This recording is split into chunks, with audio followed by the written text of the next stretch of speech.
Good morning, everybody. Welcome to your Thursday. We're glad to see you. We're going to discuss democracy today, the mainstream media, a Democratic conference, wages, inflation, velvet, all kinds of stuff. We're going to talk about, the Democracy Summit, President Biden holding a Democracy Summit and telling the rest of the world, hey, do it like we do it.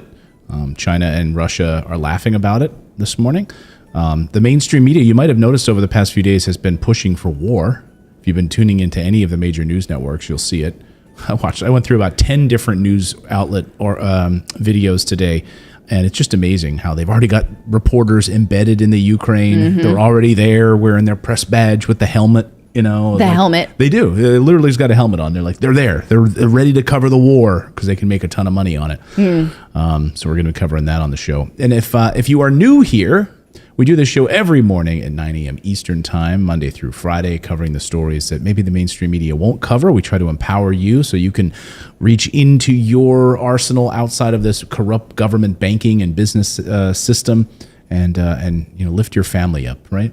Yes, I would say. That is our intention. That's right. We'd like to inform you, not bum you out too much, and empower you to make empowered choices. Not bum you out too much. Sometimes we got to bum you out. Unfortunately. We're going to talk later about whether news that bums you out is better for us news producers or not. That's a debate that is always worth having. Mm-hmm. And we'll see. I don't know. Did you like my joke in the newsletter this morning about velvet?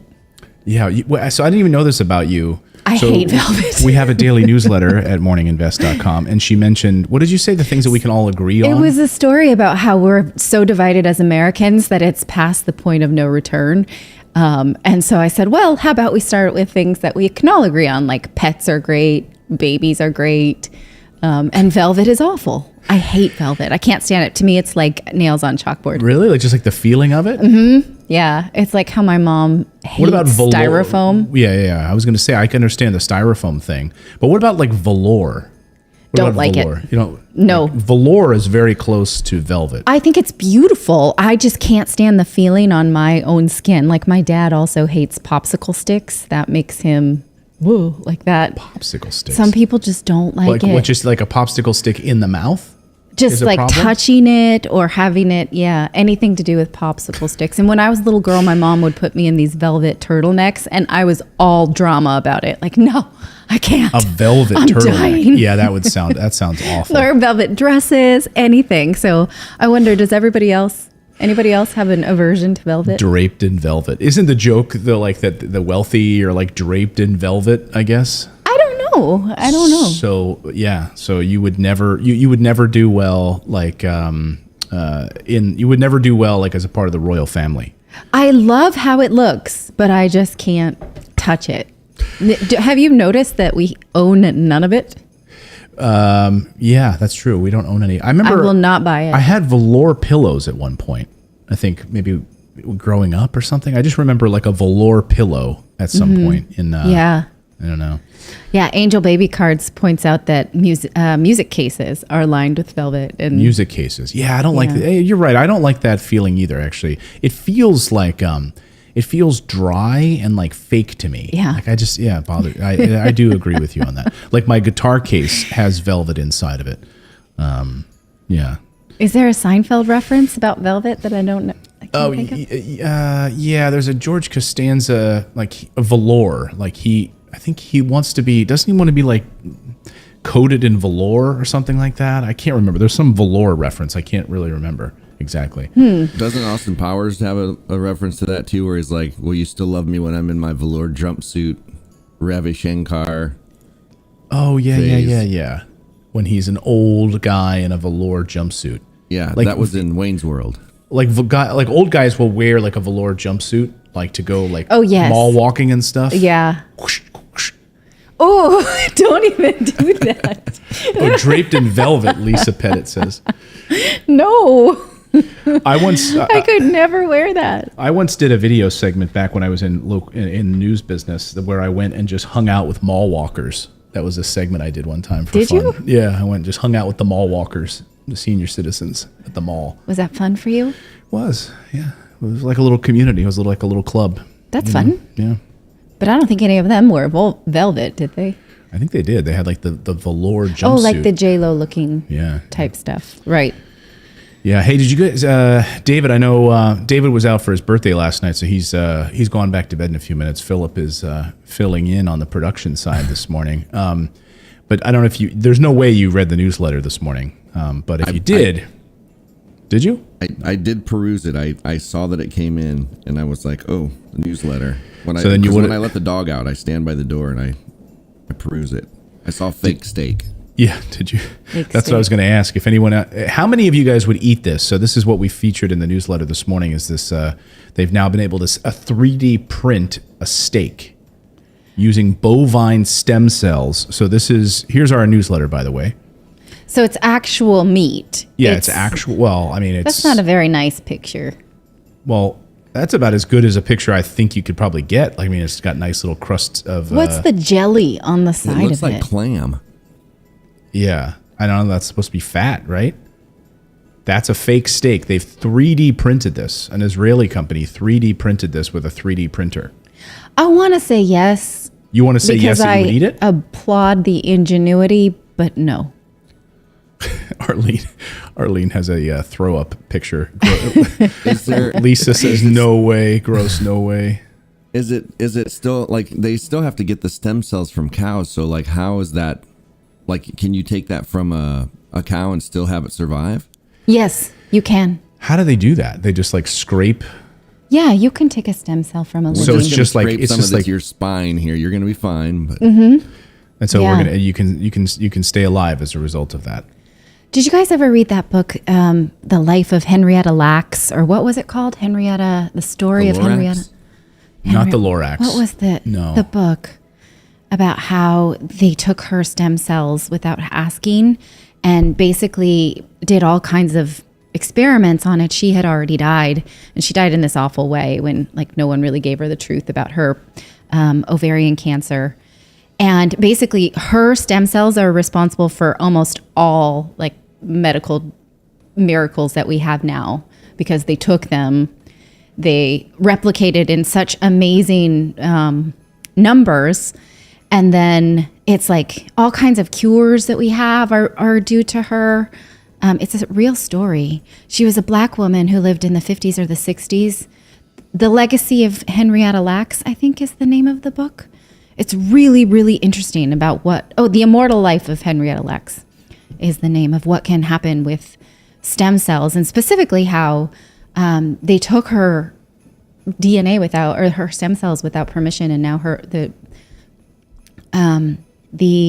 family is seeking some kind of compensation because billions have been made on medical advances because of her. She had because her cells replicated so quickly, it killed her faster through this cancer, but those cells were great for medical research. I think the woman who originally played... These incredible cells were nicknamed HeLa cells. Yes, that's what a HeLa cell is. It's interesting. There's an HBO movie, I think, about it now, with the woman who played Angelica in Hamilton on Broadway, plays her. So. Interesting. Yeah, so... All right. Ask me about stem cells, but we're not going to talk about stem cells anymore today. No, we've got a lot to get to here. Where's my mouse cursor? Let me bring this over. OBKB. OBKB, boys and girls. All right. Ready to start the show? Let's do it, shall we? Okay, let me scoot in.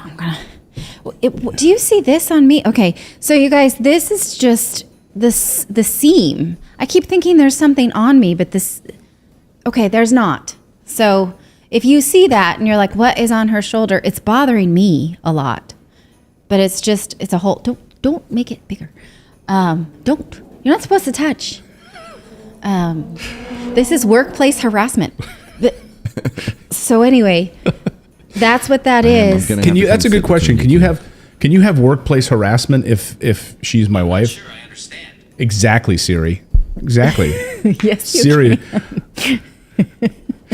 Can you have workplace harassment? Yes, absolutely. It's like, can you rape a spouse? You can Don't rape. say that word. Now we're going to be demonetized. Really? Yes, that one word literally demonetizes our whole video. Should we start over? You can't start over. The live stream is already gone. Okay. Just because we met. Yeah. Anyway. Cut it from here. Sorry, I just didn't say know. Maid's Tale. Just refer to it like that. Yeah. Unfortunately, even it's amazing. I even reached out to YouTube earlier this week because we covered the Peng Shuai story, the Chinese tennis star who had those accusations against the vice premier of China.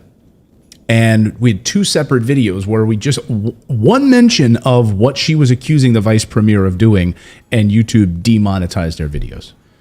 And I wrote to them about it. I said, can you please explain specifically where in my video this caused a problem? And they actually got back to me and they said yes. And they gave me the exact point. And it was exactly when we mentioned what she alleged of this. Now, I'm curious. But why can't you say it? No, I'm sure if CNN covered the story and they used that word, they'd be fine. They wouldn't be demonetized. They wouldn't be put in a timeout somewhere. But because we mentioned it, and because we're not CNN or we're not one of the big whatever, we get demonetized. Okay. Anyway, so interesting. I guess we got to call it the R word. Like that's what we have to deal with. That's what we have to deal with. Talk big like tech. We want our 6-year-olds to talk. Yeah, big tech. This is what we got to do. Big tech companies. All right, you ready to start? You ready? Yes. All right. Welcome in, everyone. It is Thursday, December 9th, 2021. This is Morning Invest. I'm Clayton Morris. I'm Natalie Morris. She's my wife. Mm-hmm. Coming up on the show. It's true. Proudly so is what I was supposed to say. I mean, Right. yes. Supposed to smile and say, yes, I'm the luckiest woman in the world. Coming up on the show today, President Biden is holding a democracy summit to lecture the rest of the world on how to do democracy right. And the mainstream media is saying we're not nice enough to President Biden. We should be much nicer. In fact, some of them are saying that they were easier on President Trump rather than they are on Biden. We're going to discuss this content analysis. And then we're going to talk about the fact that if the president wants war, so does the media. Mm-hmm. So they're mean to him, but they are pushing his agenda. Yeah, mainstream media loves war, so they can make a ton of money off of this. And also President Biden, we're learning now, had secret meetings with the media. This is like a President Biden crap sandwich today on the show. So for those of you who say like, hey, why don't you ever say anything mean about Biden? Okay, we're an equal opportunity offender here on Morning Invest. We don't care what party you are. If you're corrupt and you do something wrong, we will call you out on it. So you ready to get uncomfortable on this Thursday morning? I am. Let's do it. Morning Invest starts right now.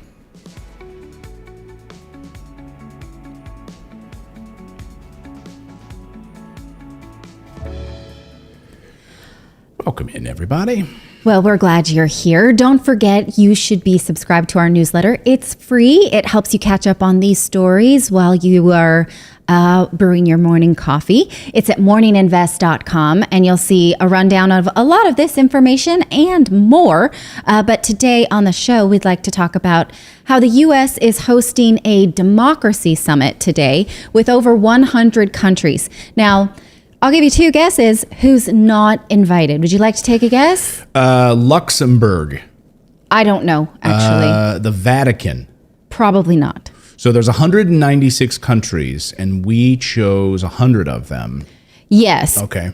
And I'm going to say Russia and China are not on the list. Ding, ding, ding. You win a lollipop. So what is...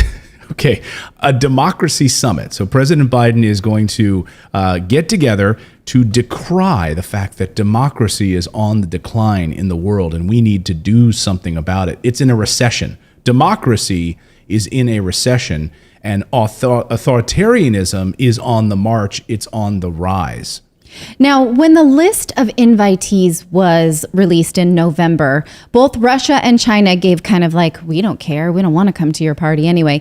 But now that the party has begun, both countries are saying this is a Cold War mentality. This is sort of propaganda for your way of life. And by excluding us, you're sort of... it is a bit like, hey, everybody come here and we'll talk about how we're going to deal with them, right? So it's not very covert, I would say. The Minister of Foreign Affairs for China said, what the U.S. did proves that so-called democracy is just a pretext and tool for it to pursue geopolitical goals, suppress other countries, divide the world, serve its own interest, and maintain its hegemony in the world. So, they're not wrong, but I'm not going to say China's in the right. Where are they wrong here? I mean, that's the question, right? So China and Russia have come out. A new report that I'm reading this morning, the Chinese and Russian state media right now are working overtime, according to this report, to denigrate the Biden administration's Summit for Democracy taking place this week, calling the project hypocritical. They say they've sent out a flurry of tweets from Chinese diplomats. They referring to the event as a so-called democracy summit. With a Russian political commentator writing in a state-run Chinese newspaper, comparing the U.S. initiative to, quote, a mistress of a brothel teaching morale to schoolgirls, end quote. How come you can say brothel? Because that's old school. That's old world. Okay. But we can't say the R word apparently because we'll be demonetized. So this is interesting though that the U.S. purports to be the arbiters of democracy, right? They are the ones. Like it's always said like if you hold the party, like you're the ringleader, right? Mm-hmm. So that the U.S. is saying we are gonna hold this party because we are the ringleaders of democracy. We are the ones that carry freedom throughout the world. We're the freest country in the world. We hold up human rights. We hold up personal liberties. We hold up your right to privacy. All of these things we hold specifically taking care of human beings. And we can say that with a straight face in the rest of the industrialized world when there are countries that are far freer than us, far freer than we are in the United States, but on a number of major categories, from personal liberties to privacy. Heck, Iceland. You want privacy for your internet? You want privacy that the government stays out of your internet searches and all of that stuff? Go to Iceland. The most, the strongest cyber country in the world compared to the United States. So the United States cannot be going out there telling us that they are better than everyone else. And we are leading a shining example on the hill for democracy. Well, absolutely right. And this is an embarrassing time to have it. Now, the Justice Department is suing the state of Texas. Local officials for elections are resigning at alarming rates. The House and the Senate cannot agree on passing bills to protect basic voting rights. So it's like, do as I say, not as I do kind of summit. And it feels more like propaganda than actually like a how-to. It would be nice if other countries were coming here and saying, oh, how do you handle this? You seem to do it so beautifully. That's not the case. And now, yes, it does very much feel like a Cold War with China and with Russia. And just this week, the United States says, well, we won't be sending diplomats to the Beijing Olympics in 2022. And now Canada says we're going to do the same thing, but our athletes will compete. It's like, who does that hurt exactly? Do I care if American diplomats are not going to cocktail parties at the Olympics? Well, here's the thing. China's response on that was kind of funny because they're like, we didn't invite your diplomats anyway. Yeah. I frankly didn't even know that diplomats went to the Olympics. And by the way, who cares about diplomats going to the Olympics? Because they're not going to be doing any diplomacy when they're there. What they're going to be doing is going out to expensive dinners on taxpayer dollars. That's Absolutely right. That's all they're going to do. They're going to go to lavish parties and go out every night and and they're not doing any diplomacy. Give me a freaking break. And who cares? On top of that, now, if you want to be the leader in the world and show what democracy stands for, and you stand for women's rights, you stand for human rights, you stand for humanitarian rights, then you say, you know what, forget the diplomatic boycott, we're boycotting the Olympics altogether. The United States will not attend your little dog and pony show Olympics until you can stand up for women's rights and human rights in China. No, they're not going to do that. No, but the Women's Tennis Association did, and the head of the association, Simon, I should be continuing to stand up and give him like standing ovations, because he said, we're not going to participate in any of your events. We're going to lose $1 billion out of our bottom line. We're going to close down these events until you can investigate these charges against Peng Shuai, the women's tennis star. And we're not going to be involved in any of your events. And the Olympic Committee's not doing that, but they are. Yeah. So the United States, Biden also plans to speak about the importance of voting rights at home. That's another piece of this, and going to be speaking about fundamental right around voting. And he says the efforts to curtail voting rights is the most un-American thing imaginable. So that's among the things they'll be holding for at this big summit. Wait. He's saying that to other people? Uh-huh. As if they don't know what's going on in our own country? Right. Yes. You must protect voting rights. Mm-hmm. Yeah, exactly. Protect voting rights. We're going to try that too. We're going to maybe we'll give it a shot here at home. It'll be interesting to see what tone they strike, though. Do they come out here as like the big brother, like, or the parent, like with wagging the finger at the other countries, telling them how we're better than you? I was gonna say, it sounds to me like America's about to mansplain democracy to everybody. That's a headline.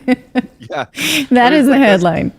That's going in the newsletter tomorrow. Mansplain. I know you didn't ask, but let me just go ahead and tell you how democracy works. Well, who's showing up to this? I mean, who are the countries that are showing up? Do we have a list? Who are these people? Let's see. I'll find a list while you discuss this. I find it interesting that they're going to speak out on a number of issues, including voting rights. White House spokeswoman Karine Jean-Pierre is also going to address the summit Thursday and again on Friday. Biden will, to reversing the democratic recession and ensuring that democracies deliver for their people. Yeah, because our democracy is really delivering for its people. I just started reading the book, The War on Small Business. I started reading it last night. Piss you right off, doesn't it? Yeah, I'm like 3 chapters into it. And man, the way that Carol Roth, who wrote the book, lays this out, in that she points out that, boy, as a centralized democracy, the United States really just screwed the pooch on our COVID response. I don't think she says that. What does that saying mean? I don't know. Screw the pooch. Just mean they, you did an awful job. Like, the administration, the government, like from the CDC's response to not allowing testing. I mean, on and on and on. It was just mistake after mistake after mistake because it was in the hands of the government. Yes. And so we need to make sure that democracies deliver for the people. Like, you're going to say that with a straight face at your summit? And here you are in a democracy where now 7% of all small businesses are permanently out of business, done, gone, and Americans are suffering like never before with rising wages and healthcare costs that are skyrocketing, burdensome student loan debt. We need to tell the rest of the world about how democracies need to deliver for their people. Well, it reads like a who's who of Europe and Africa, Caribbean nations. Brazil gets to come. I mean, okay. If Brazil gets to come, certainly China should be able to come. Mexico. You're right. It does feel a lot it's almost like a death of a salesman type move where it's like proving that we're still relevant in this space, even though our democracy doesn't look awesome from the outside in or from the inside out. Well, we got more news to get to here on the show. But first, I want to tell you about our friends over at Alto IRA. Did you know that the majority of people right now are investing in cryptocurrency through a taxable account? So every time you trade cryptocurrency, it ends up being a taxable event. Well, what if you could trade it inside of a self-directed IRA that is tax-free? So all of those profits are tax-free.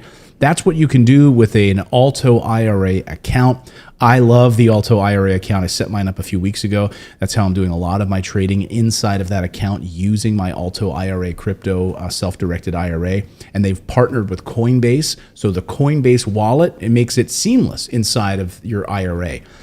Really beautiful app design. The website is gorgeous, and it's incredibly easy to move over, like your old 401k that's been sitting there doing nothing, or your old IRA that you had for years that's not doing anything. Why not put it to work inside of a self-directed IRA that you can invest? Not just crypto, you can invest in real estate, you can invest in real assets outside of this corrupt government system.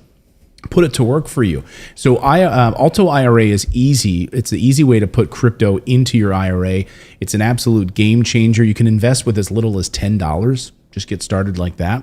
You can create a free account in just a few minutes. The setup was super easy. There's no setup charges or anything. You can do secure trading 24/7 because, again, they've integrated with Coinbase and the market never sleeps, right? Bitcoin's always tradable, unlike the stock market, right? Which bell closes, market closes.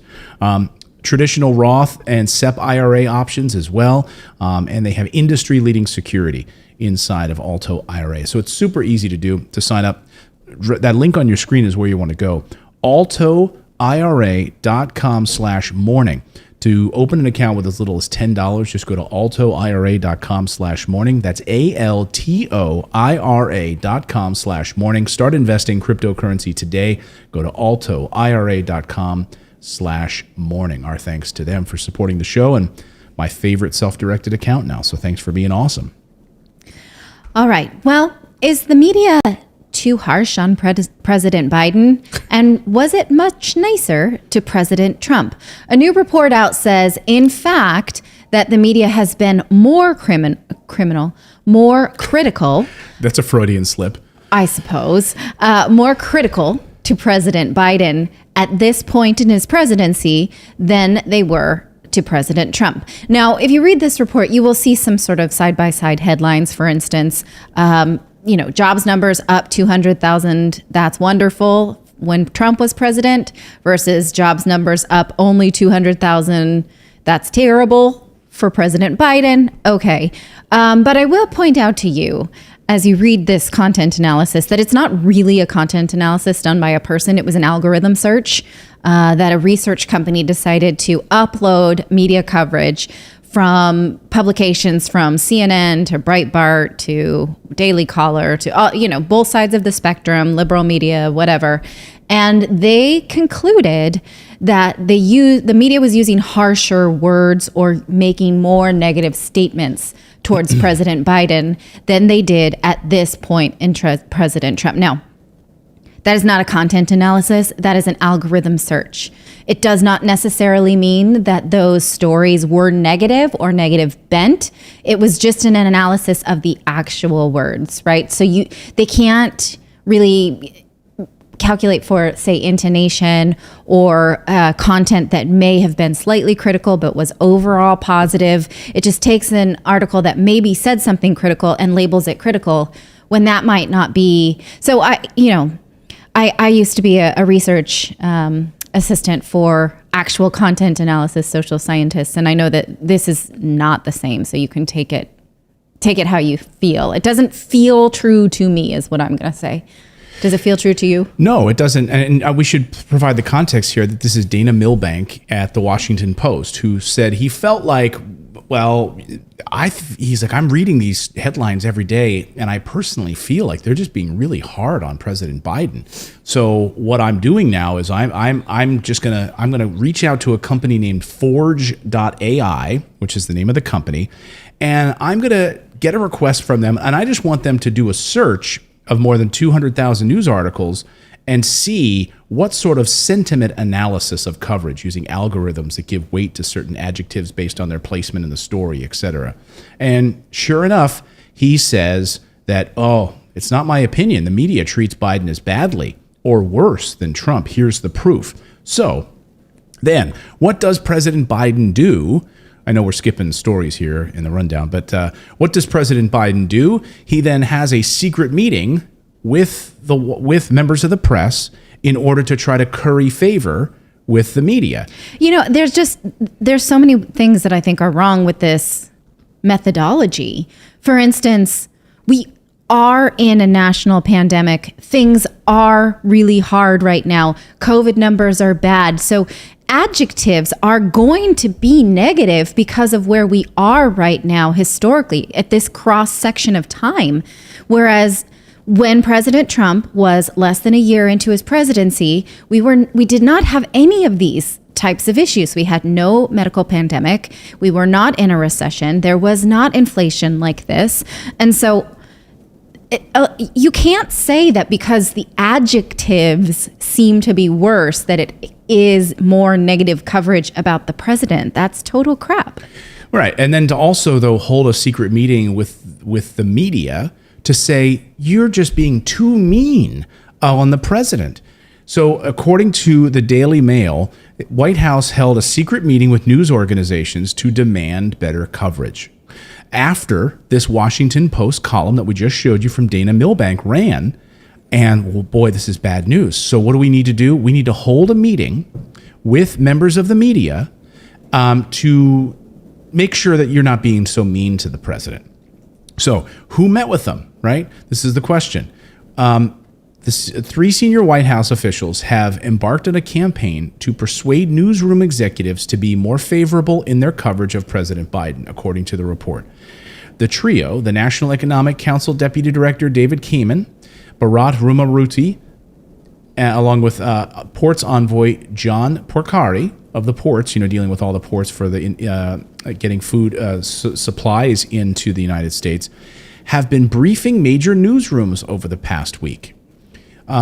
Basically, the officials have been discussing with the newsrooms trends pertaining to job creation, economic growth, supply chains, and more.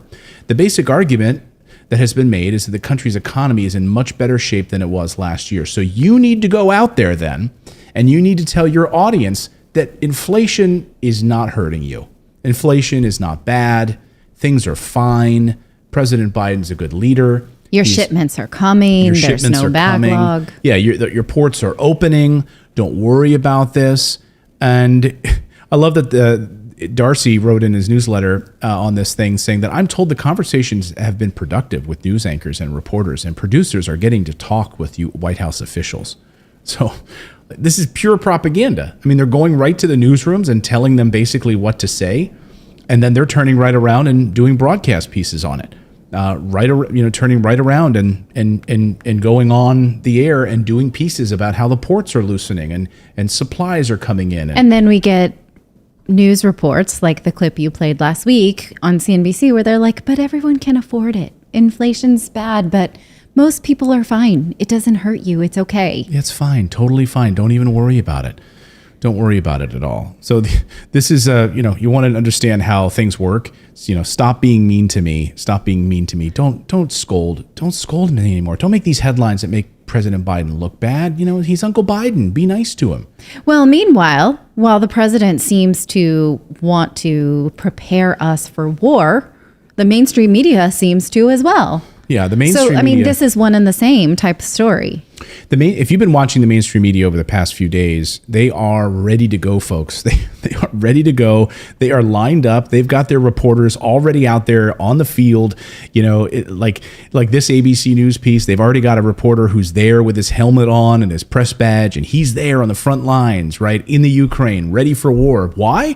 Because the mainstream media makes just an absolute boatload of money when we are at war. Heck, do you remember the famous videos of CNN? The reason CNN became a national name in everybody. Look, here's the reporter wearing his helmet. Here he is showing us the front lines of what's about to happen here on this war. Remember CNN though, of course. CNN famously with those night vision goggle images and the bombings over Baghdad and Wolf Blitzer reporting from those zones and wall-to-wall coverage, put them on the map. Made them a household name.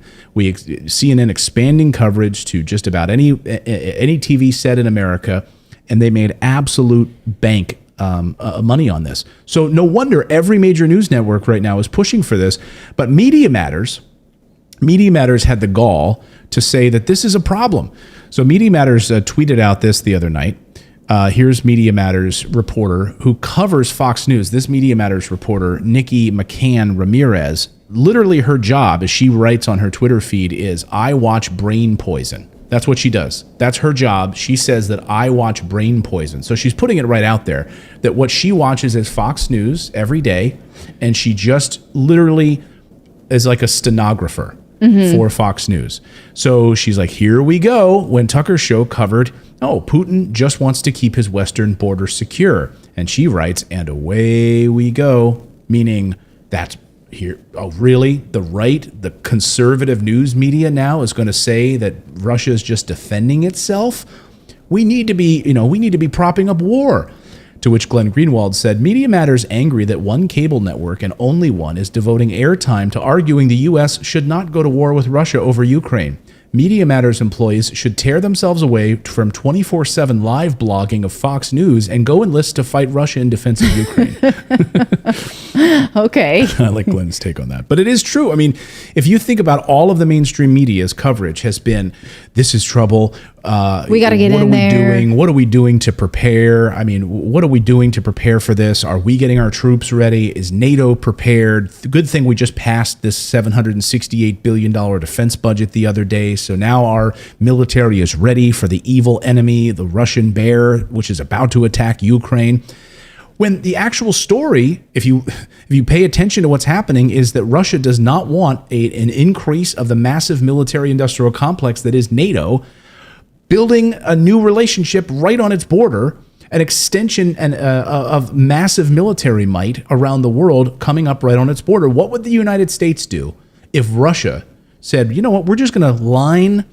We're going to take over Mexico and just be right there. We're going to be right there. Chill out right on that border. Yeah, we're partnering with Mexico. We're going to extend our might right to your border. So we'll be right there waving at you. We wouldn't stand for it. Of course not. Of course not. And you have to think about there's a lot of different reasons why the mainstream media would want more. It's not just ratings, right? Although it is that. And we are a media company here too. We notice that when things are more desperate, when there's a big story, right, you get better numbers. That's just how it goes. But we cannot then change our coverage in order to make up stuff so that our business does better. That's unconscionable on our behalf, on our part.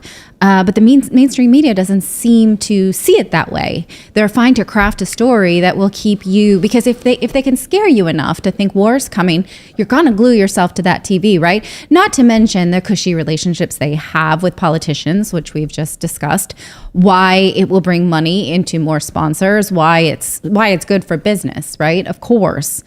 So it's prudent, I guess, for us to realize what the mainstream media is doing, and then prudent for us to not extrapolate too much and just, like my mom says, hold your horses. One of the things you should notice about this video, by the way, that I'm showing you on the screen is that these right here, these bazookas that they're carrying, those are all U.S. military made.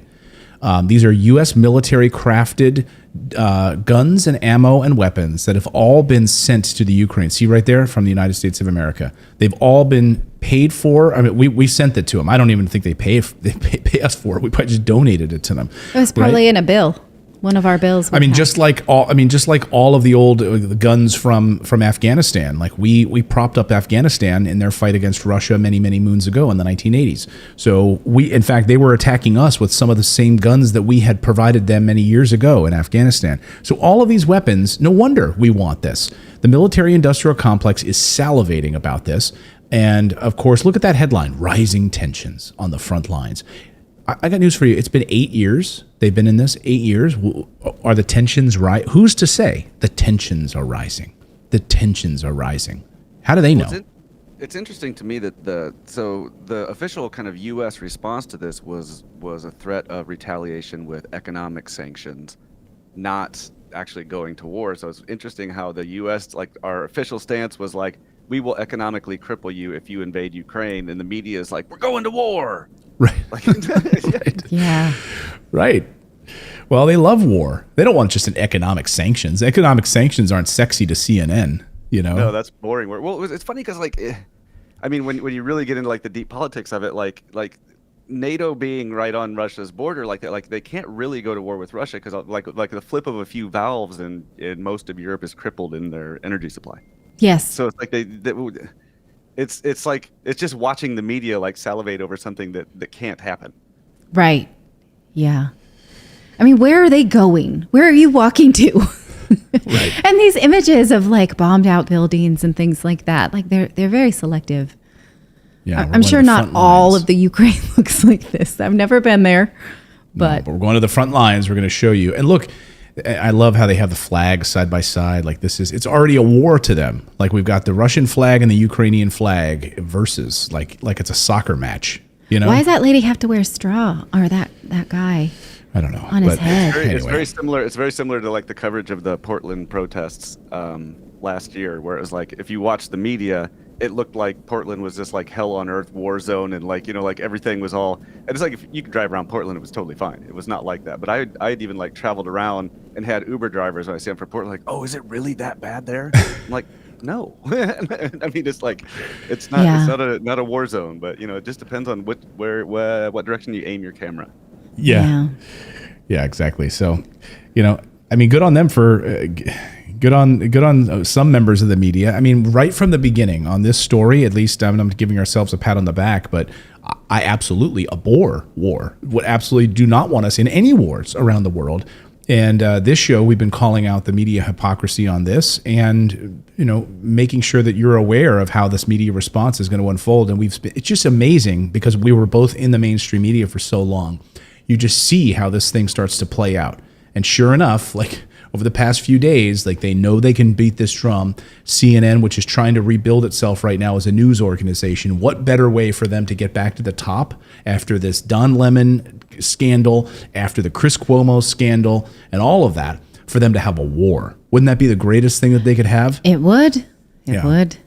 Yeah. Anyway, we got more news to get to here on the show. But first, you want to tell us about our show sponsor? Oh, you want me to do that instead of the story? Sure. Yes, I do. Okay, let's do that. All right.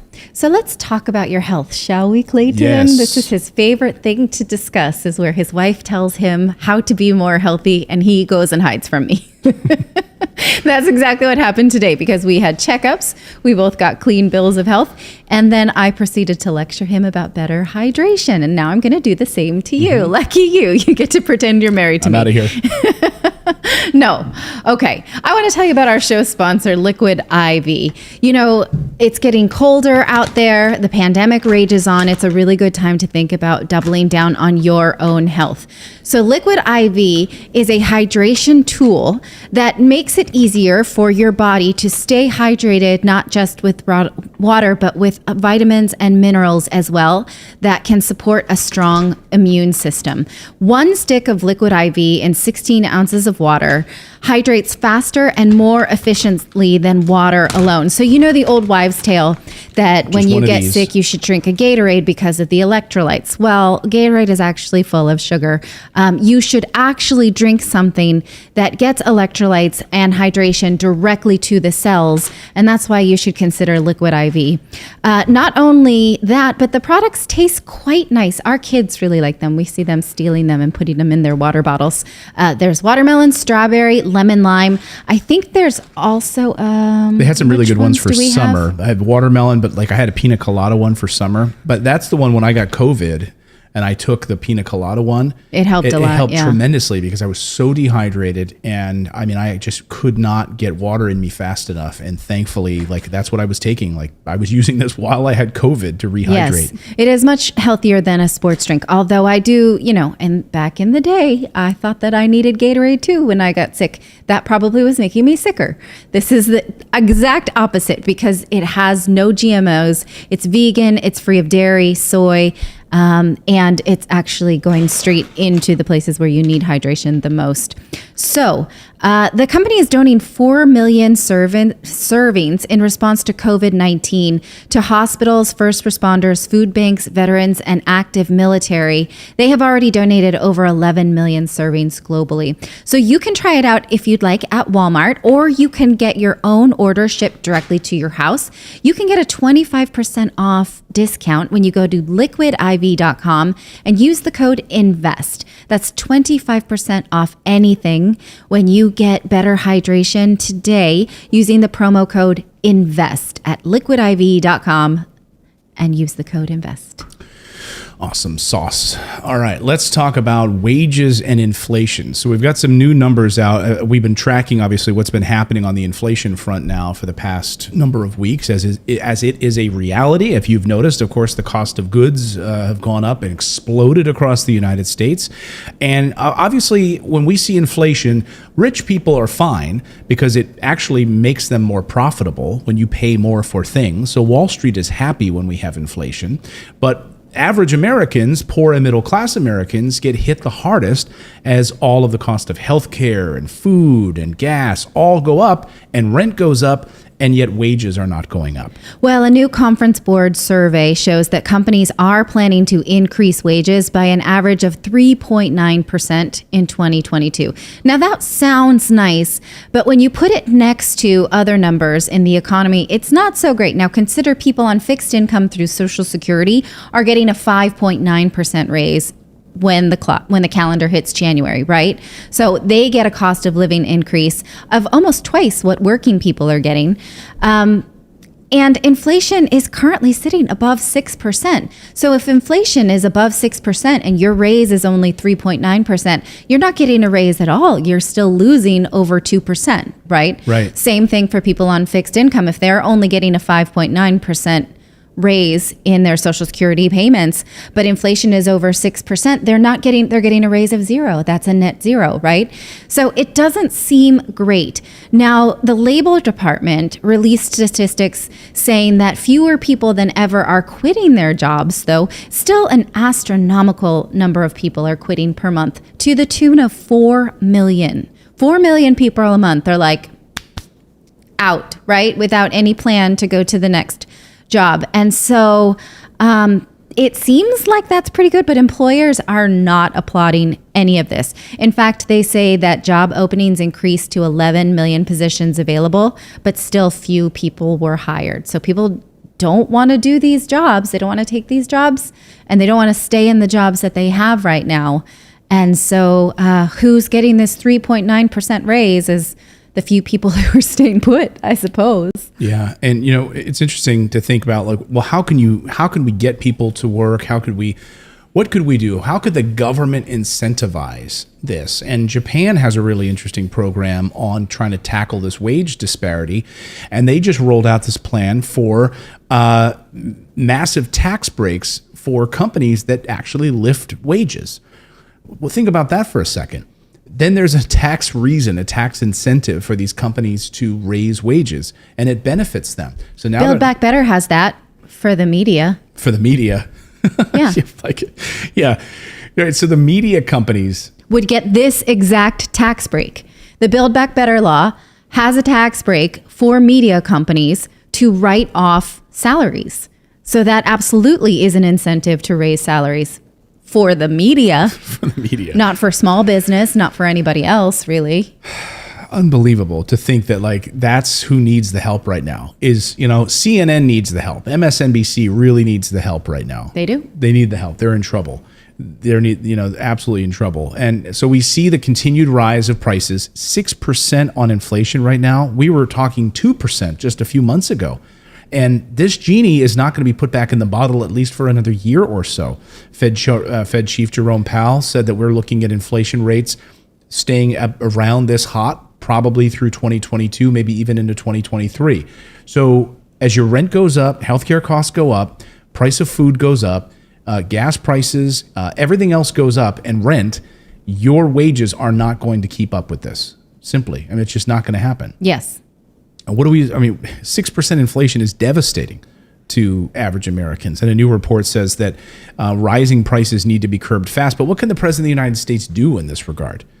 You're right. Yes, incentivize hiring and also provide federal law that protects certain liberties that come along with the job, such as parental leave and more incentives. Yeah, that's what the tax plan is a series of incentives. So there's a lot that they could do, but they don't want to if it doesn't, because, their buddies at the top are not unemployed. They're not suffering. The thing is, though, the Federal Reserve has been, happy to just continue to funnel billions of dollars to Wall Street to make sure that Wall Street gets tons of money, right? And then on top of that, these interest rates are kept artificially low. So these interest rates should not be as low as they are right now, and they're being kept there by the Federal Reserve.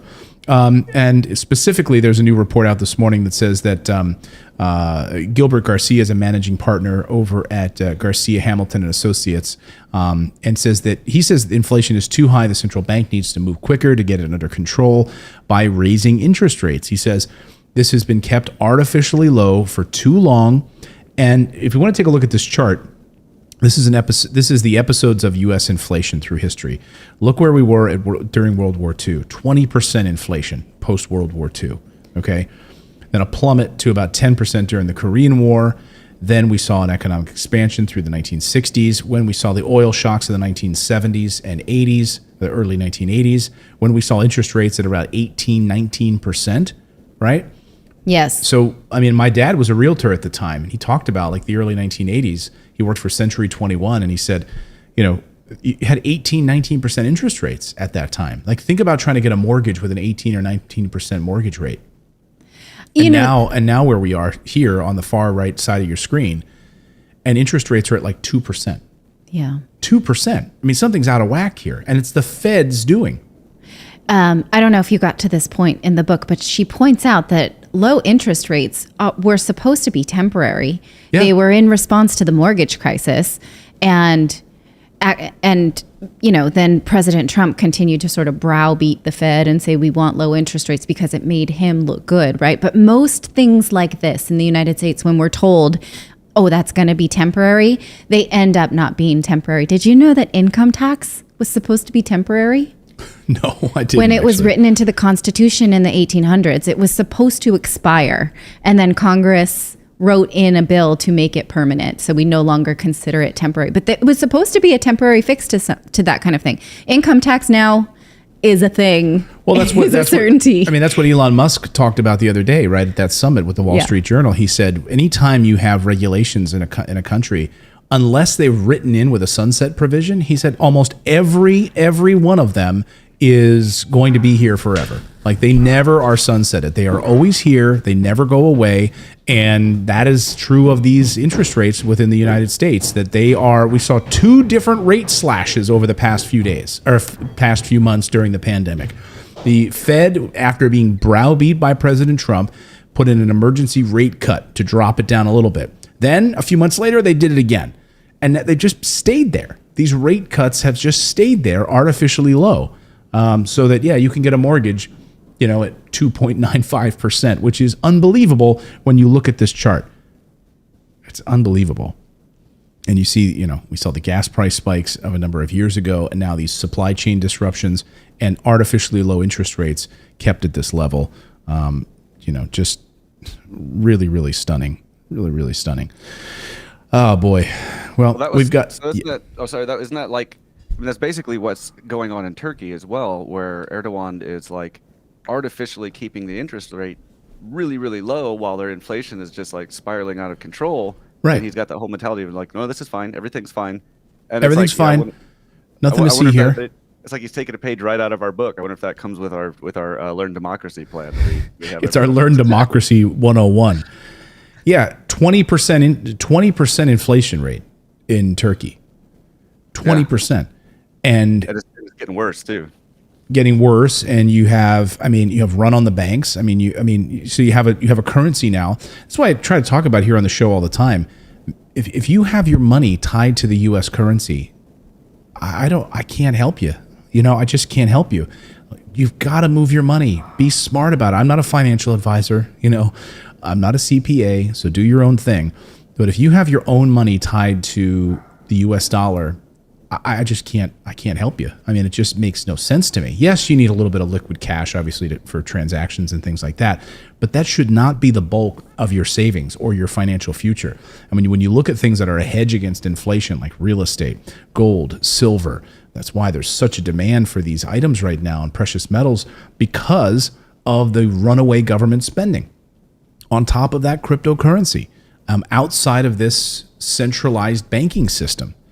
Carol Roth makes the point in this book, the death of small business, or the war on small business. I encourage you all to read it. It just came out. I'm on like chapter 3, but it is a page turner. So you really understand like how the government just screwed small businesses and poured just billions of dollars into Wall Street to make sure that Wall Street was taken care of while these small businesses got screwed. And you realize that the printing of this money, it just continues us on a downward spiral. In the United States, I don't believe is going to be able to bounce back from this. I don't see how it can. You can't print your way out of this mess. And so you need to protect yourselves, guys. You need to protect your families. And I think cryptocurrency is is one of the absolute ways to do that. Even just starting small and starting to invest small. People ask me all the time, like, what kind of crypto wallet are you using? Well, I want to tell you about one that I just started using. It's called Exodus, and it is absolutely fantastic. I'll tell you a little bit more about Exodus right here. Guys, it's time to break free of this corrupt government U.S. dollar banking system. It is collapsing all around us, and one way to do that is with cryptocurrency, and I'm going to tell you about one of my new favorite crypto wallets. I love what Exodus has done with their crypto wallet. It is gorgeous. I love companies that update their software so often because they take care of every little detail, making sure that security is top notch. Every little pixel, every little image. You hear David and I here on the show talk all the time about apps that we love and how clean and easy they are to use. Well, that is Exodus. So Exodus allows you to trade all of these different cryptocurrency assets, and they keep adding new ones. Like a few weeks ago, they had 100, now they've got 150 plus. They just keep adding coins and different cryptocurrencies that you can manage, all right from your phone. Right from your phone, your desktop, it doesn't matter where you are. And I just love how they really understand the benefits of cryptocurrency. They want you to help exit the system. There's a lot that I love about Exodus, but their live charts are gorgeous. And they have a built-in exchange, of course, which, come on, you don't want to miss that. So with a crypto wallet, you actually get 24/7 human support if you have any issues moving money around or just to get set up. It couldn't be easier. All the time I get questions from investors. Even yesterday's show, I had someone ask me live on the show, hey, Clayton, what's your favorite crypto wallet? And I'm going to tell you right now, it's Exodus. And if you're a newbie, who cares? In fact, Investopedia ranked Exodus crypto wallet as the best crypto wallet for beginners. So it's not intimidating at all. Like I've seen some of these other exchanges that are just bonkers. It's like you need a PhD to navigate their website. Not Exodus. It makes it super simple to trade, to receive, to exchange, and to study your portfolio and charts and managing your money right there so simply inside of Exodus. You can experience the world's best cryptocurrency wallet from any location. Use their mobile wallet right to your desktop. It all syncs seamlessly. You can monitor market movements right on the go. You can exchange crypto in just 2 taps. That's it. And it syncs right with your Exodus desktop app, so you're always in sync no matter where you are, and they have effortless hardware security. So go check them out right now. The website is exodus.io. Remember, it's exodus.io. Go check it out. Sign up. Check out how easy their app is to use. You will not be disappointed. My favorite new crypto wallet. Again, exodus.io. Download it today. And Lisa in the chat says, Clayton, can you put into layman's terms what a crypto wallet is, please? Well, there's 2 types of crypto wallets, right? There's a hardware wallet that looks very similar to like one of those little USB thumb drives. And a hardware wallet means that you can take whatever crypto assets you own, and you can then take it and put it onto that little hardware wallet and then disconnect it from your computer so it's not tied to the internet. Now, an exchange like Exodus or Binance or any of the bigger exchanges, those are exchanges. So you're putting your stuff into their crypto wallet while you make those exchanges. Now, some are way more secure than others, and that's where Exodus has a level up on a lot of different companies. So I think Exodus has a beautiful crypto internet-based hardware crypto wallet on the internet. So it's just 2 different things. Like one is in the cloud, one is a hardware. I recommend Ledger or that's the one that I got. Natalie actually got it for me for Father's Day, was the Ledger hardware wallet. It's like a little thumb drive, and you just plug it in, and you can move your cryptos, you can move your different coins onto the hardware wallet, disconnect it from the internet, and then they're there. And the asset continues to appreciate or do what it's going to do, and you own it. It's like having a vault, You can plug it back in at any time, and you can sell it if you want. You can add more to it, but that is secure when it's not connected to the internet. I like to think of it as like Battlestar Galactica. Did you ever watch that show where, like Battlestar Galactica, the main ship is disconnected from the internet, basically? So that's why it didn't get taken over by the Cylons, right? And so because it wasn't plugged into the Matrix, it was able to be protected, and that's kind of how I see crypto hardware wallets, not being plugged into the Matrix. So, all right, we got another story to get to here on the show. That's all that was? That's all that was? Yes. Okay. All right. Natalie's back. We took a seat. All right. You sit down? I am going to sit down. She had to run. We had some people here like staying with us for a few weeks, mother-in-law and her husband, and been guarding the door for us, but they're off doing some shopping today, so we don't have anyone to guard the door when the Christmas deliveries have been coming to the house. So I get that job. Yeah. So Natalie's had to jump up. Okay. Natalie's back. So I want to talk about this story now, which is New Zealand. So let's talk about New Zealand, which is now moving to ban cigarettes for all future generations. This is an amazing story. When I saw this, I said, what? So anyone born after the year 2008 will not be able to buy cigarettes or tobacco products in their lifetime. Ever. Period. Zero. Under the law, like if you show your driver's license and you're born after 2008, they're going to be like, sorry, you cannot buy them. If you were born in 2007, you're still good. You can still get cancer and you can still go and buy them if you want to. It's going to be enacted next year. The move is part of a huge crackdown across New Zealand on smoking, to try to crack down on smoking in general, but over the entire country. Yeah, so this is now one of the toughest cigarette laws in existence. And it's interesting specifically because we had a chat yesterday that said the government's number one job is to protect us. And I've been thinking about this a lot because I wasn't sure that I agreed completely. Is the government's number one job to protect us? But if that is true, is it not incumbent on the government to take away things that are harmful? Right? This is something the American government has really not wanted to do. They don't want to take chemicals out of our personal care products. They don't want to take away harmful products that are bad for us. And New Zealand Wait a minute. I thought that President Biden is going to hold a summit today over the next few days telling us why we are the greatest democracy in the world and other people need to follow our lead. Well, does a democracy mean that this is the big government, small government debate, right? Does that mean that you take away things that are harmful, right? If the government's job is to protect, that's wonderful. I can probably give New Zealand a list of a whole bunch of other things that it should take away if it's really protecting human biology. Right. If that's their main goal, right. then. But this specifically is something that, look, people smoking costs the government. It shortens the lifespan of workers that the government wants.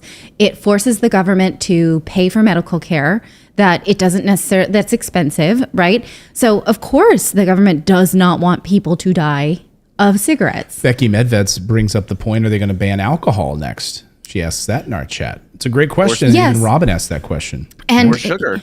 Or sugar.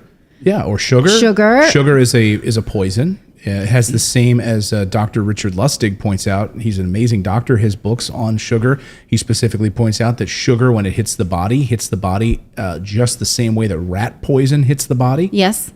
Exactly. So it's interesting, right? It's an interesting debate because you can applaud a move like this, and it will absolutely prevent millions of people from becoming addicted because they cannot then just, you think about, most people don't plan to become smokers. Nobody thinks, oh, when I get older, I'm going to smoke. It's so cool, and I'm going to suffer all of these negative health benefits as a result. No, it's just people do it socially. Someone is able to get hold of a pack of cigarettes, or they think maybe I'll try this as an impulse buy. And those are the things that really, if someone really wants to smoke, they can have someone else buy it for them. There'll be a black market, as Cher Marie in our chat says. They're going to be buying it on the black market. Absolutely. Just look at prisons, right? How do you get? There's literally drugs are in prisons. How are inmates able to get their hands on heroin? Like, they get it in prison. So they're going to be, if someone really wants to get cigarettes, but it is an island country, it's going to be difficult. We'll see. Actually, statistics are that 13% of New Zealand adults smoke out of a population of 5 million. It's down from 18% almost a decade ago. So it is in decline. But most of the people who smoke are the indigenous Maori population. Is that how you say that? I don't know. And that is 31%. So the indigenous people are actually who are smoking more than non-indigenous people. So yes, it absolutely is something now the government is going to have to police the black market for tobacco. But I think that it's an interesting debate, and I can see both sides of, yes, you should do this, but is it the government's job to protect you, right? Like, these are the kinds of things you used to cover on Fox. Like, should the government take away the Twinkie machine? Oh, we can't have Twinkies. We have the right to have Twinkies. It's our American right to eat junk food. And Well, as Sonny Kushal, the chairman of the Dairy and the Business Owners Group in New Zealand, says, this is 100% theory, 0% substance. There's going to be a crime wave. Gangs and criminals will fill this gap, he says.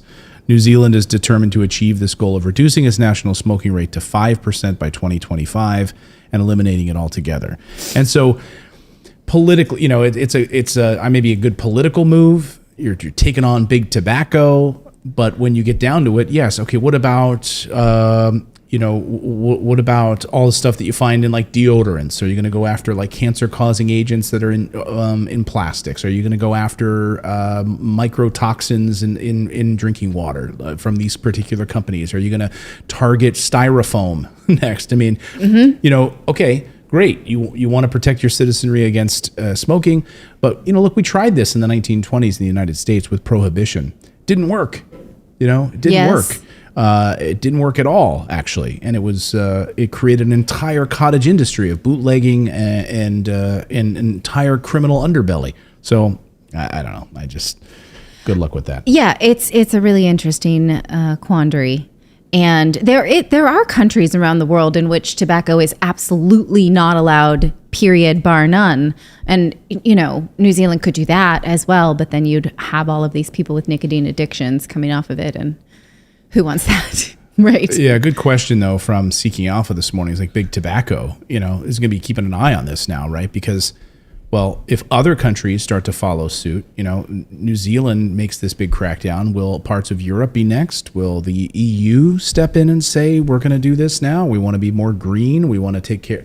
So maybe they'll step in. Of course, when you walk through Europe, good luck with that, right? Like going down the street at any kind of coffee shop, everyone's sitting outside having a coffee and a cigarette, good luck with that. Well, yes. So my mom and we went to France recently, and they laid out all kinds of like a basket of bread and, some olive oil and stuff. And there was a little glass bowl. And she's like, oh, is this for the olive oil? And the waiter's like, no, that's an ashtray. That's an ashtray. And she hasn't seen one in so long because Americans are not allowed to smoke indoors. And the French are like, yeah, we They all sit out and have a cigarette and a pastry outside. No, madame, that is not for the cigarette. It was so funny that we don't even recognize the accoutrement anymore as Americans, because I will say that it is no longer a part of our public life as Americans. We don't have to worry about that. We don't smell it in the mall or indoors at all. So who knows? Who knows who's going to follow suit on this? But I do think that it's at the very least an interesting way to think about curbing new addictions, right, to nicotine. And I think that's one of the things that Lawrence Lessig talks about, how I think it's Lawrence Lessig, about how Michelle Obama wanted to do this same thing with sugar, to make sure that young people didn't start their sugar addiction so that they didn't have a lifetime of obesity and comorbidities. And the lobbyist groups were like, shut that woman down. Right. Do not let her do that, right? We need to get these kids to have sugar at birth. It makes them addicted to it. Right. And so this law is specifically... it is in that vein. It is intended to stop new addictions. Interesting to see some of the stocks around this too. Looking at Philip Morris down this morning on this news a little bit. Philip Morris here in the center down less than a point. I'm surprised at how much traction this story has, actually. I didn't think people would show as much interest, and I'm interested in the conversation around it. Oh, I think it's a huge story. Like a country's going to say no cigars, no cigarettes. Like you cannot. If you're born after 2008, sorry, you're just not allowed in this country. I could not see in any of the stories if that also means e-cigarettes. I think it's just tobacco. It's tobacco. From what I can see. Isn't e-cigarette? I'm sorry, my ignorance. Isn't an e-cigarette a tobacco product? No, it's a nicotine product, but it has nicotine. No tobacco in it. There's no tobacco. It has nicotine, but not tobacco. Okay. I'm ignorant on the difference. I'm sorry. I will not. I'll shut up. I don't know. Like all the pot you smoke? Yes. That has, Okay. All right, good. So why wouldn't they include e-cigarettes in this? Good question. I mean, isn't the issue, don't you're addicted, you become addicted to nicotine. It's not the tobacco that causes the addiction, right? unless I'm wrong, but yeah, you become addicted to the nicotine. So the nicotine is the drug. Tobacco is just the plant. Okay. Just the plant. That's Right. So, again, the emission here, I'm just wondering, we don't know. Well, because maybe they don't care about the addiction. Like, they don't care that you're addicted to nicotine, because that's not going to lead you to go into a clinic and get or health screening for lung cancer. Like, you'll get lung cancer from tobacco. I think that there are also cancer rates associated with e-cigarettes. There are. Yes, you're right about that. In fact, if you've seen some of the lung pictures, I mean, it's horrible. Let's see if the chat room knows. The e-cigarette stuff. If you've seen the e-cigarette stuff, you'll notice that, the e-cigarettes. Maybe the chat room. I'm sorry, we don't know. I mean, there was a thing. There was a thing called popcorn lung that was happening with certain brands of the e-cigarettes. Yeah, I think vaping.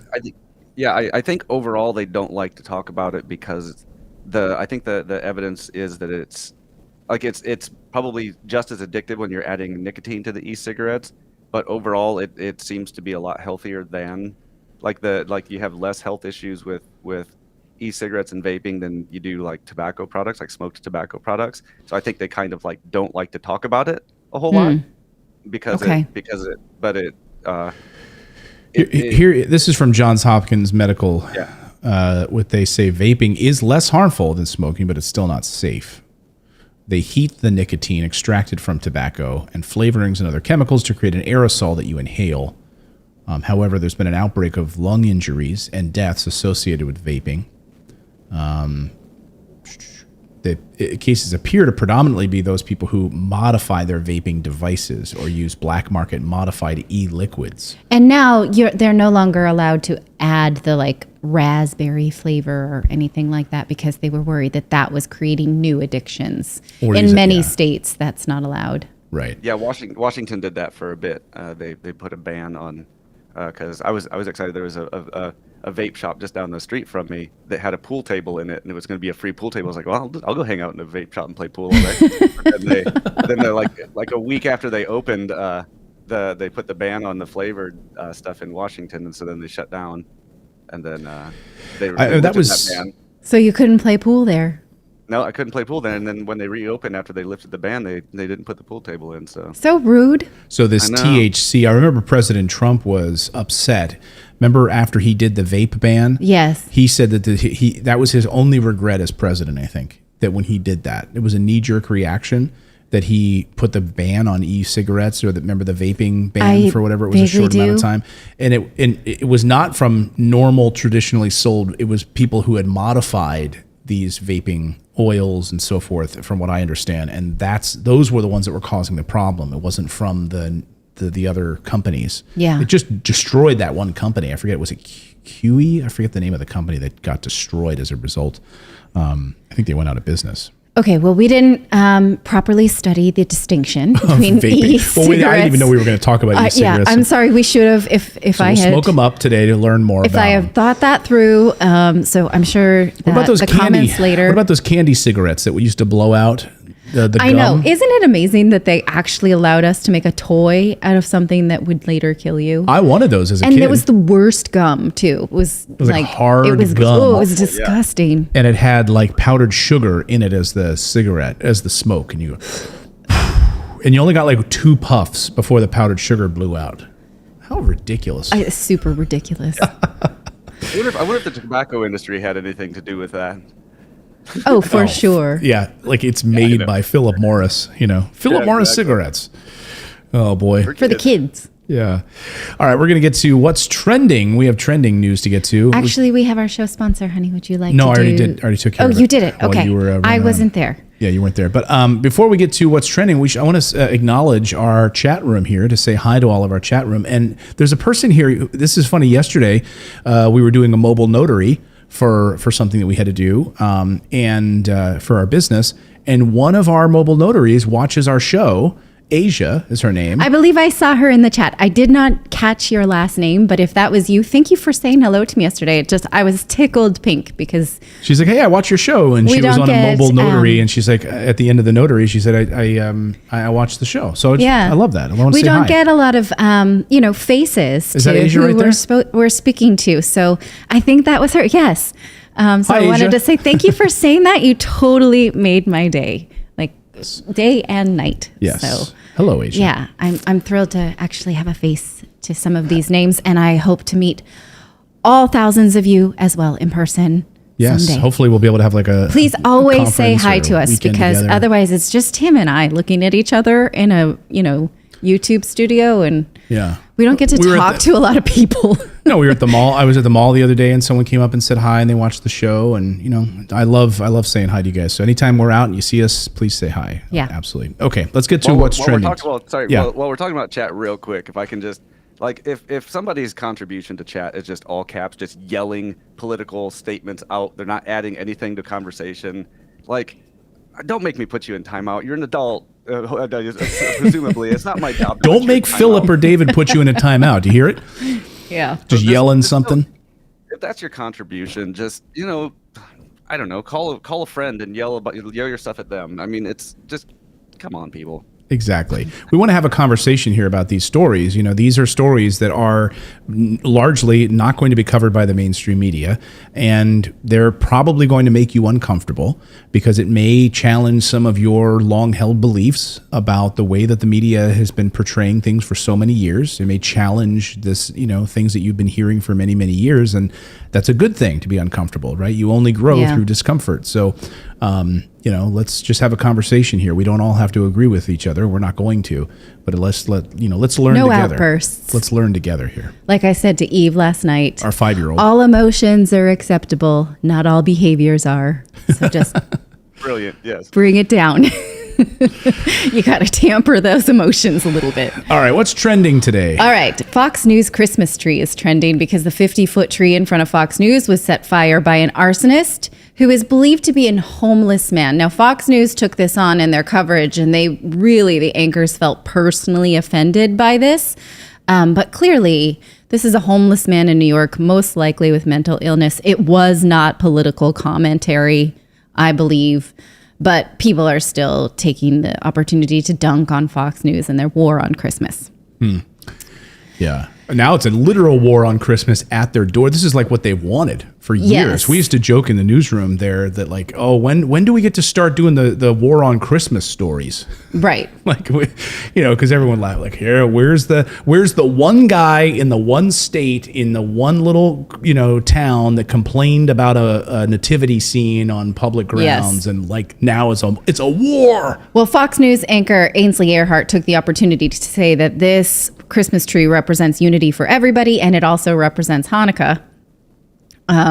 So that was a perplexing Hanukkah tree assertion. I didn't know that the Christmas tree represented Hanukkah, but I mean, specifically, people who are purists about Hanukkah do not want a Christmas tree in their house. Right. So, but that's what happens when you smoke a Christmas tree, Ainsley.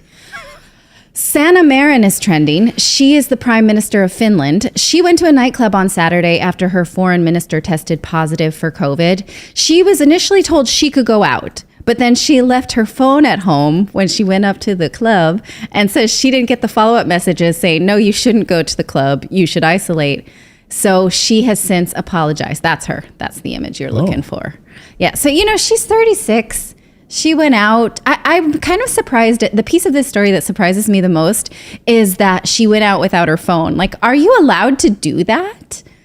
She went out clubbing and nobody could reach her. So she has no security detail. She's single and ready to mingle. I don't think she's single, actually. I think she was married recently, if I recall. Oh.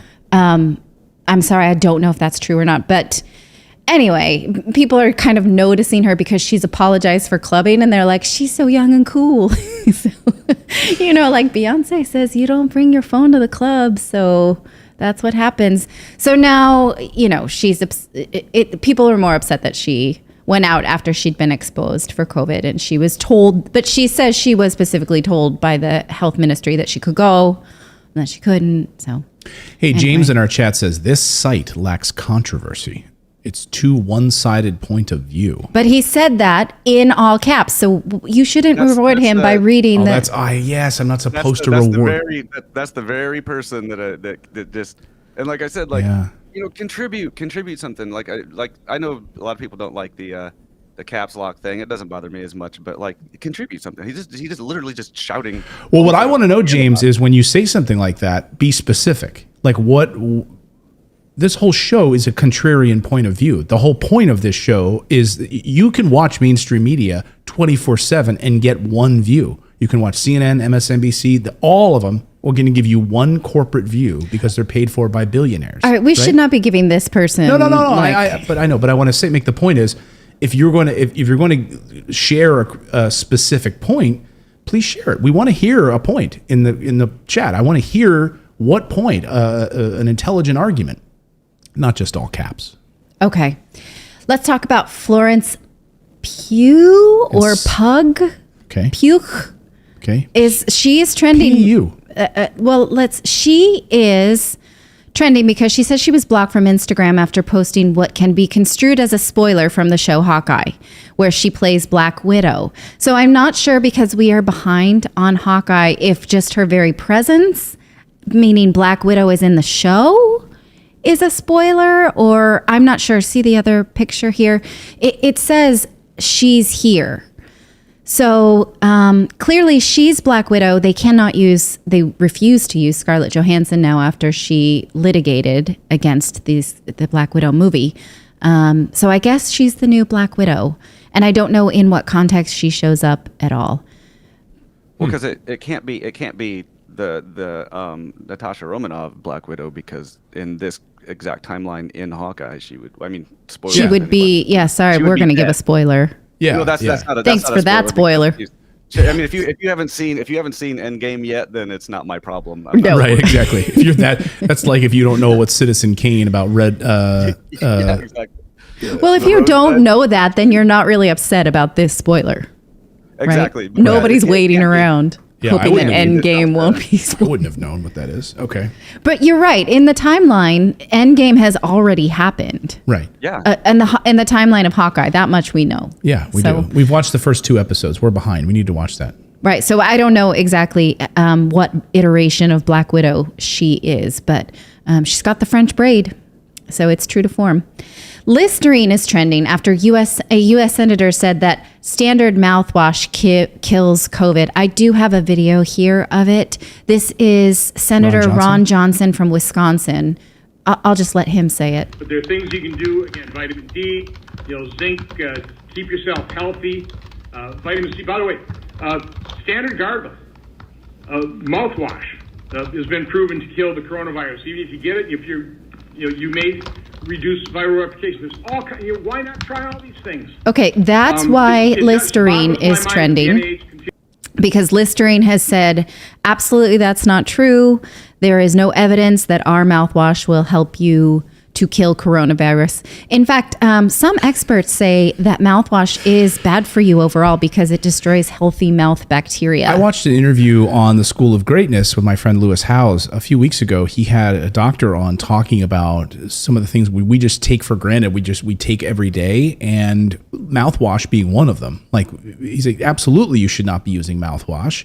If anything, he said rinse with a little bit of olive oil, right? Mm-hmm. Yes. Olive oil pulling is supposed to be much better for you because the alcohol will destroy the natural microbiome of bacteria in your mouth, which you should have. So anyway, we should not think that Listerine is the cure for COVID, and do your own research about keeping your microbiome safe in your own house. Yeah.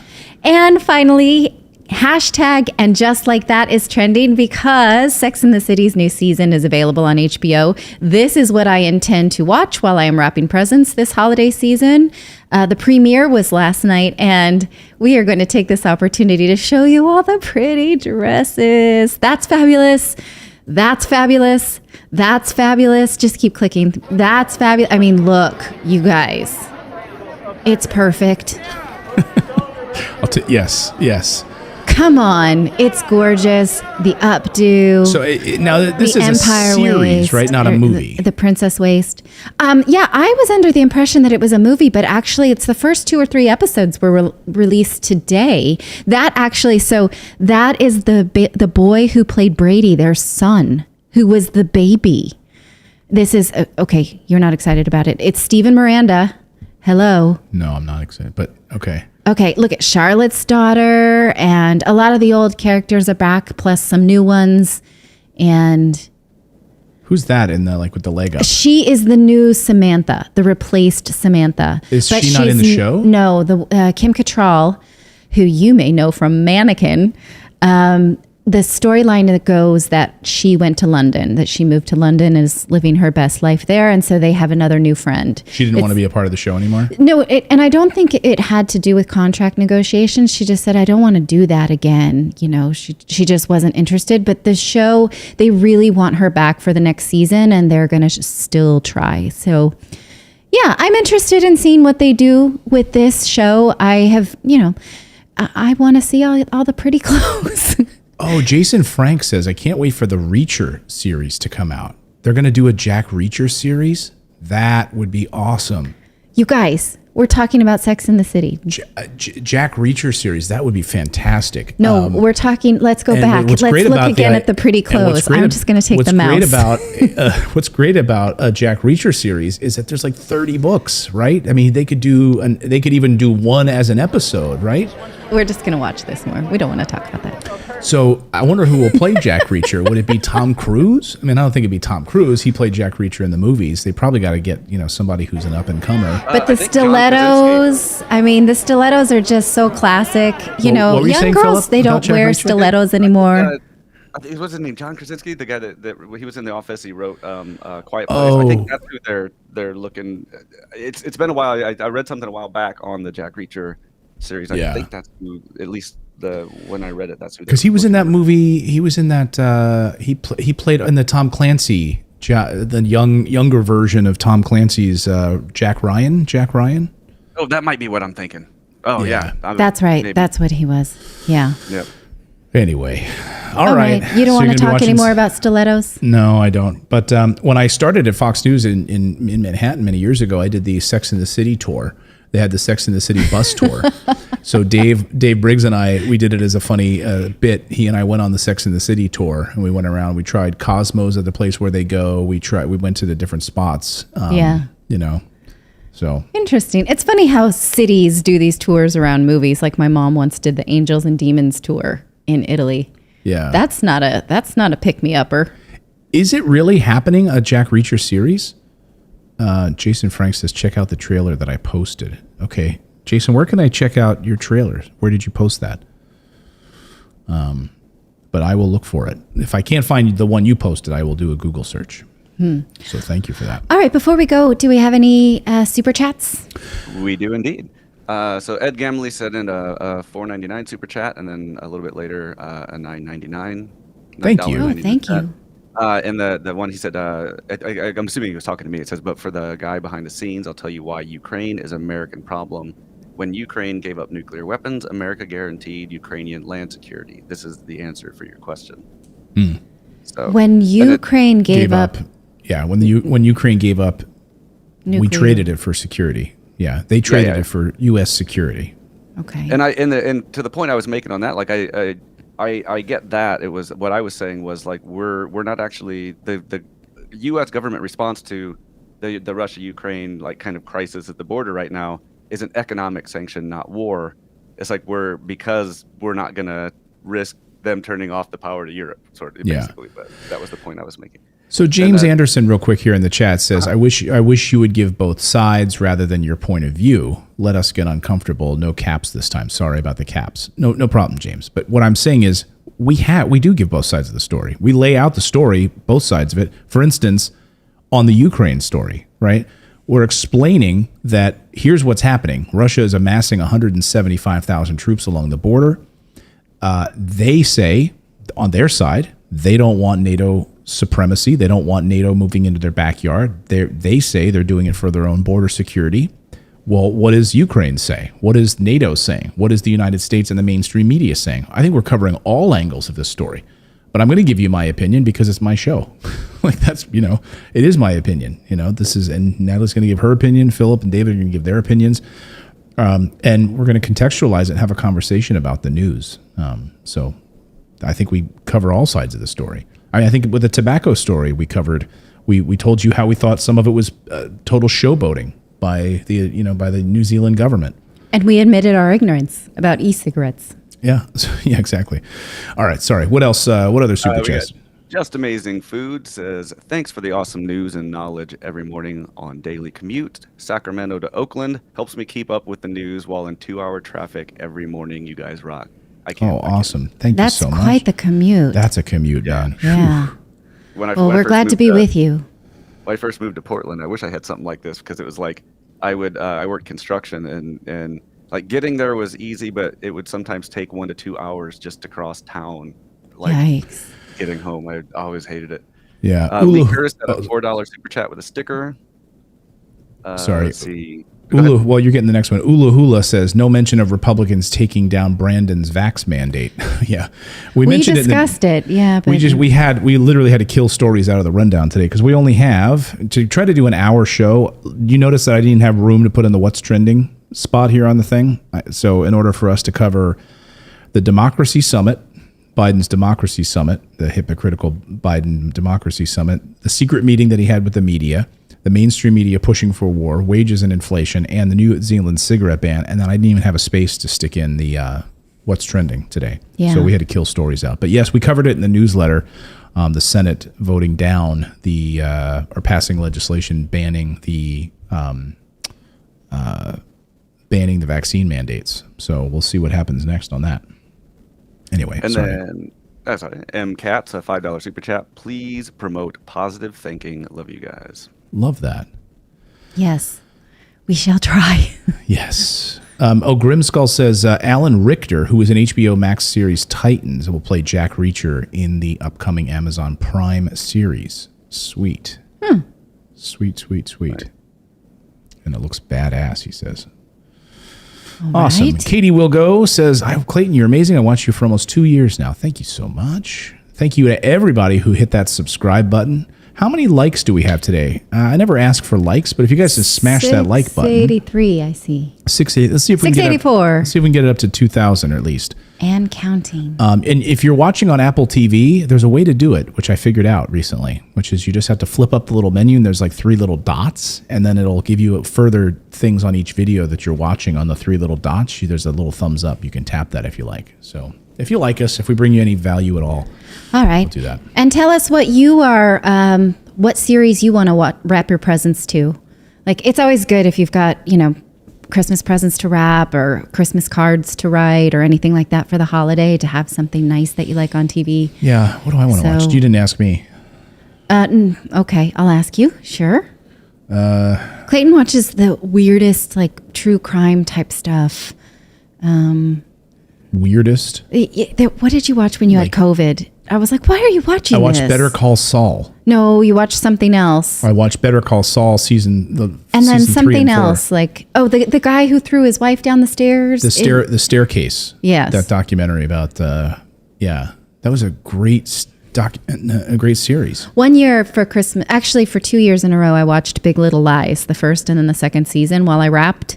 And then, so this year I'm excited for Sex and the City. It's perfect wrapping series. You can't watch something with subtitles because you're like looking down. You can't do that. Let me see. I want to watch.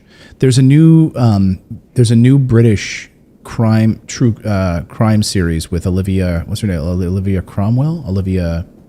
She played the Queen. Olivia Colman. The Landscapers. Yeah. That's about crime. Well, they discover like they're a husband and wife landscapers, and apparently it's getting nice reviews where they're like a husband and wife, and they're landscapers, and I think they discover like a body. Okay. And then it's like a small town murder mystery, like British, like small town murder mystery, The Landscapers. I'd like to watch that. I watched this weekend A Castle for Christmas, which is like a romantic comedy with Brooke Shields and Carrie Elwes, and It was total chick movie, but I loved it. So I mean, that's something that you don't watch together. My mom was like, even my mom was like, predictable. Wow. And I was like, it's cute though. Look, they're like dancing the Scottish dances, the called out dances. Oh, man. But anyway, I'm not recommending that one. Yellowstone. Yeah, Belinda, I've been watching Yellowstone. I'm on season 3 of Yellowstone. Love it. Love it. What I want to do, one of my really deep life desires and goals is to write a thriller series. Not a rom-com. Not a rom-com. I was thinking about writing a romantic pirate series, but I'm not going to do that. No, I want to write like a thriller mystery series, and I something deep in me that wants to write this, and I just keep putting it off because I don't have any time either. That's the other issue. All right. What were you going to say, Philip? I was going to say the most recent series I watched, because I don't have anything on my list of to be watched yet, but if you watch Netflix's Arcane, it's animated, and it's actually one of the best series I've seen in a really long time. Huh. Like it's not, is it for not kids? No, not at all. No, unless they're a lot older. I mean, it's pretty graphic, but it's just so well done, and it's based on a video game. So wow. It's based on League of Legends, but it is absolutely amazing. I loved it. In the newsletter today, click on the link for the trailer for that horror film. There's a horror film in News by the Numbers that has a 100% rating on Rotten Tomatoes, and it looks horrific. I'm not going to watch it. No sense to doing that and then not sleeping for 2 weeks. Called? But let's see. Open the newsletter. I can't remember, but I watched just the trailer and I was like, no. Let's see. Loading. I wonder if anybody else watched that trailer and then it was in News by the Numbers? Yes or no. Yeah. Oh, did you like my electric slide today? Oh, yes. That was nice. The The Last Right, R-I-T-E. The Last Right, R-I-T-E. News by the See, we have a preview of the show every day in the newsletter right there, what we're going to talk about on the show. Yeah. There's the Fox News Christmas tree. Where was it? News by the Numbers? Yeah. Up. Right there. Oh, 100%. The Last Right, yeah. Oh, yeah. New horror movie has... There's a 0% chance that I will watch it. I will watch it. Nope. Wow. No, thank you. 100%. When have you seen a movie with a 100%, especially a horror movie? All right. Yeah. Not for me. That's not up your alley. No. But I'll watch it. All right, everyone. We got to wrap things up. I've got a language lesson here in a few minutes, and that'll be it. All right, everyone. Okay, thanks for that. Yeah. And then I'm going to go to the bathroom, Yeah, and then I'm going to lay check my down. I'm going to go to the it's bathroom. exciting. Let me get a glass of water. Okay, goodbye, everybody. Bye, everyone. Clayton's got to get to it. Yeah, I got to go get Got to go have your fiber. Got to have my liver pills.